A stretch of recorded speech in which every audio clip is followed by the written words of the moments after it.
Hello friends, welcome to my YouTube channel. आज हम 10th class के chapter magnetic effects of electric current के topic electromagnetic induction और Fleming's right hand rule के बारे में पढ़ेंगे। तो पहले हम पढ़ते हैं इलेक्ट्रोमैग्नेटिक इंडक्शन के बारे में। इससे पहले कि मैं अपनी वीडियो शुरू करूँ, मैं आप सबको बोलना चाहूँगी कि आप लोग मेरे यूट्यूब चैनल को सब्सक्राइब करें और मेरी वीडियोज़ को, अगर आपको मेरी वीडियोज़ अच्छी लगे तो मेरी वीडियोज़ को लाइक और कमेंट भी करें। तो इसमें हम पढ़ते हैं इलेक्ट्रोमैग्नेटिक इंडक्शन के बारे में। तो इलेक्ट्रोमैग्नेटिक इंडक्शन होता क्या है?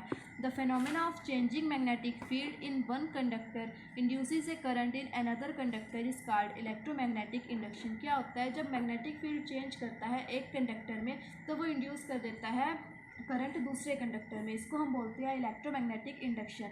और ये जो इलेक्ट्रोमैग्नेटिक इंडक्शन है ये दो तरीक़ों से हो सकती है। फर्स्ट है by moving it in a magnet. जिस कंडक्टर में हमने इंड्यूस करना है करंट, उसको हम मूव कर सकते हैं किसी मैग्नेट के अंदर, या फिर by changing magnetic field around it, या फिर उसके आसपास मैग्नेटिक फील्ड चेंज करके। पर हम जो फर्स्ट वाला मेथड है इसको ज़्यादा यूज़ करते हैं करंट इंड्यूस करने के लिए। जो इंड्यूस्ड करंट होता है वो मैक्सिमम होता है जब जो कॉइल है वो राइट एंगल पे होती है मैग्नेटिक फील्ड के साथ। उस टाइम पे जो करंट है उसकी वैल्यू मैक्सिमम होती है, उसके बाद वो डिक्रीज करती जाती है। आगे है फ्लेमिंग्स राइट हैंड रूल। तो जो करंट इंड्यूस हुआ उस करंट की डायरेक्शन को फाइंड आउट करने के लिए हम यूज़ करते हैं फ्लेमिंग्स राइट हैंड रूल का। फ्लेमिंग्स राइट हैंड रूल की डेफिनेशन है stretch the thumb, four finger and middle finger of the right hand such that they are mutually perpendicular to each other. क्या करना है?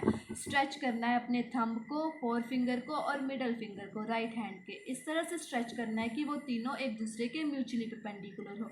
उस time पे क्या होगा? जो थंब होगा उसकी डायरेक्शन होगी direction of motion of conductor की, जिस डायरेक्शन में कंडक्टर मूव कर रहा है उस डायरेक्शन में। और जो फोर फिंगर है उसकी डायरेक्शन होगी मैग्नेटिक फील्ड की डायरेक्शन में। उस टाइम पे जो मिडल फिंगर है वो हमें बताएगा इंड्यूस्ड करंट की क्या डायरेक्शन होगी। मैं फिर से रिपीट करूँगी, फ्लेमिंग्स राइट हैंड रूल क्या है? जब हम स्ट्रेच करेंगे अपने थंब को, फोर फिंगर को और मिडल फिंगर को इस तरह से कि वो तीनों एक दूसरे के म्यूचुअली परपेंडिकुलर होगी, उस टाइम पे जो थंब है उसको हम रखेंगे direction of motion of conductor पे।